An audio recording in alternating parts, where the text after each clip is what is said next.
Assalamualaikum warahmatullahi wabarakatuh. Kami dari kelompok 4 akan mempresentasikan hasil kerja kelompok kami mengenai tunadaksa.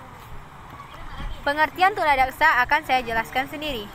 Tunadaksa merupakan kelainan fisik sensor berupa kehilangan salah satu fungsi fisik atau sesuatu keadaan di mana fungsi fisik tersebut tidak bisa dipergunakan sebagaimana mestinya. Kehilangan fungsi tangan atau memiliki tangan namun fungsi tangan tidak bekerja sebagaimana mesti. Beberapa pengertian tunadaksa menurut para ahli. Yang pertama, menurut Hikmawati. Menurut beliau, penyandang tunadaksa adalah seseorang yang mempunyai kelainan tubuh pada alat gerak yang meliputi otot, tulang, dan persendian, baik dalam struktur atau fungsinya yang dapat mengganggu atau merupakan rintangan dan hambatan baginya untuk melakukan suatu kegiatan tertentu. Kemudian, menurut Karyawan dan Widiati, menurut mereka, tunadaksa dapat didefinisikan sebagai penyandang bentuk kelainan atau kecacatan pada sistem otot, tulang, dan persendian yang dapat mengakibatkan gangguan koordinasi, komunikasi, adaptasi, mobilisasi, dan gangguan perkembangan keutuhan pribadi. Kemudian yang terakhir ada menurut Manggusong.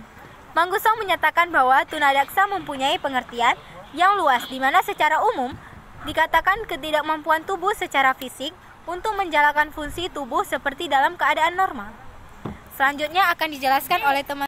Baiklah, saya Svina Maira. Saya akan menjelaskan tentang ciri dan karakteristik dari tunadaksa. Ciri-ciri tunadaksa yang pertama yaitu anggota tubuh kaku, lemah, bahkan bisa saja lumpuh. Kemudian yang kedua ada kesulitan dalam gerakannya, itu gerakan yang dihasilkan tidak sempurna, tidak lentur, bahkan gerakan yang dihasilkan bisa saja tidak terkendali.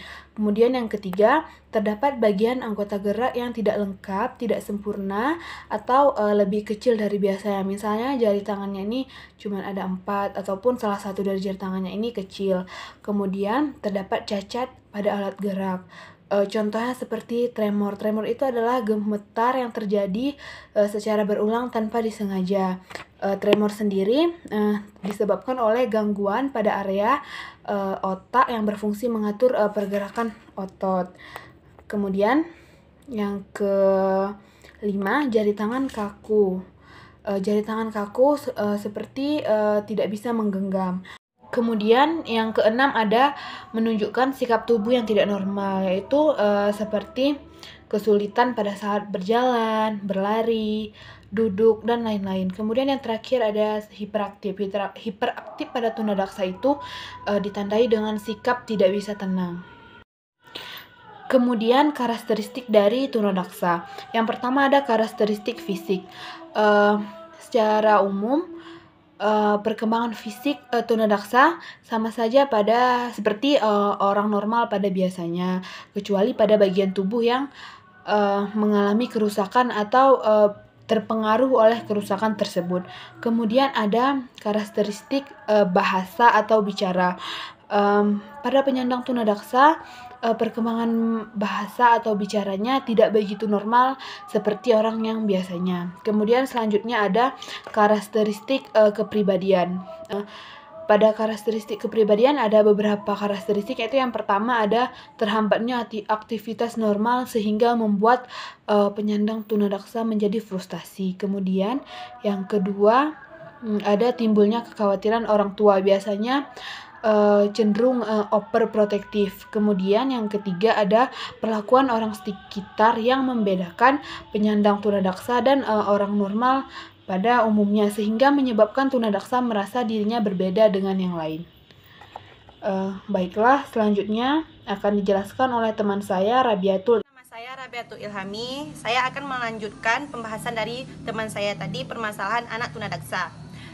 Saya akan menjelaskan faktor penyebab tunadaksa.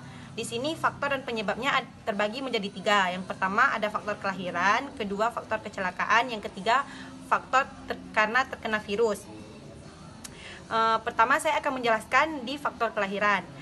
Yang dimaksud dengan faktor kelahiran itu yang pertama, mungkin pinggang si ibu saat melahirkan terlalu sempit sehingga membuat bayi menjadi sulit keluar atau terjepit. Yang kedua, pemberian injeksi atau rangsangan yang berlebihan untuk mendorong bayi keluar sehingga berpengaruh kepada sistem saraf otaknya. Yang ketiga, treatment untuk mengeluarkan bayi yang dilakukan secara ditarik juga mempengaruhi pada saraf si bayi. Yang kedua, saya akan menjelaskan di bagian faktor kecelakaan.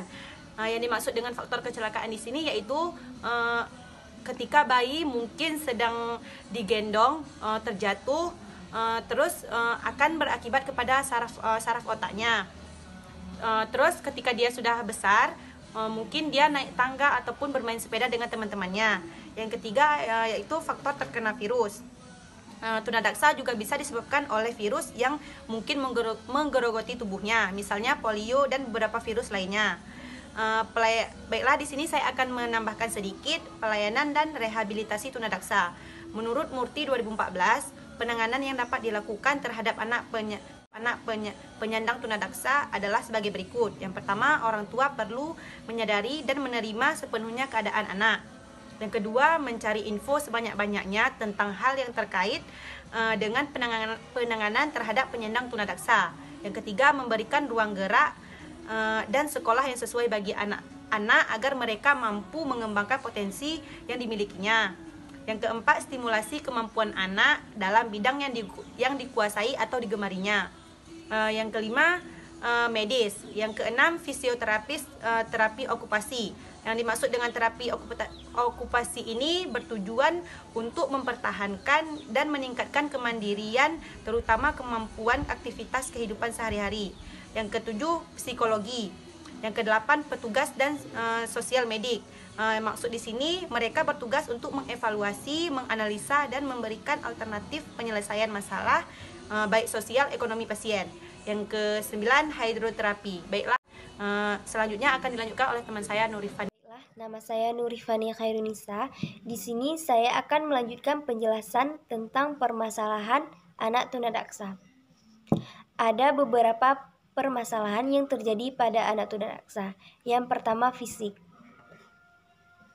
Masalah fisik yang terjadi pada anak tunadaksa dapat berupa kelumpuhan anggota gerak atas, bawah, atau pada otot-otot penegak tulang punggung yang bisa terjadi sebagian atau keseluruhan. Masalah lainnya seperti anggota gerak yang lumpuh lebih pendek daripada yang tidak lumpuh.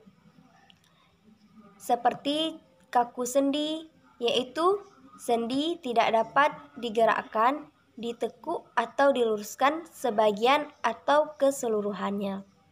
Ada pula yang terjadi perubahan bentuk pada panggul atau tulang punggung yang dikarenakan adanya masalah tersebut.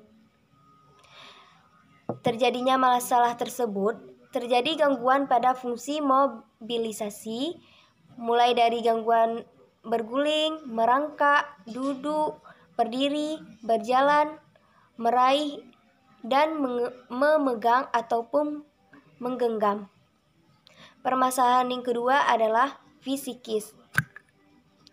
Ditinjau dari aspek psikologis, anak tunadaksa cenderung merasa apatis, malu, rendah hati, sensitif, dan kadang-kadang pula muncul sikap egois terhadap lingkungannya yang disebabkan oleh perkembangan dan pembentukan pribadi yang kurang didukung oleh lingkungan sekitar.